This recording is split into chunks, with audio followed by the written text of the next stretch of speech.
Human sa usa ka semana sa pagigo sa Bagyong Odette, road clearing sa dakbayan sa Talisay natapos na. Focus karon nila ang paghipo sa masagbot o sa mga pagputol-putol nga bahin sa mga kahoy sa kilid sa mga daan.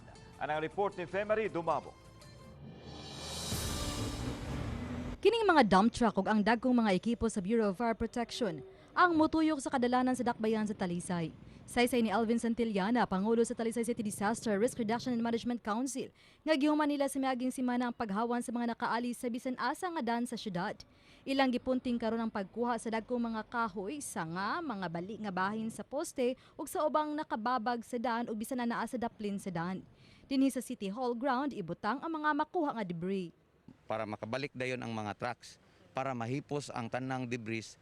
Ito we are under kanang time constraints karon diri because giapas namo ang New Year celebration, which is namgud tay mga kaigsuonan pod nga magpabuto.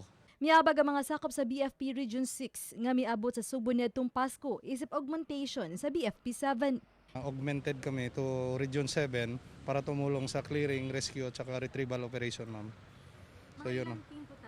Actually, ma'am, meron kaming 3 team. Yung isang team na deploy na namin sa Oriental, tapos yung 2 team dito po sa Cebu. Kitataw ni Santillana nga naa na sila karon sa recovery. Samtang tulo ka team sa Meralco ang nitabang pag-ayos sa nayungyong nga mga kable sa kuryente ug pagpabarog sa nabali ug natumba nga mga poste sa kuryente. Uban ni Jun Solon, ako si Femery Dumabok. Balitang Bisdak!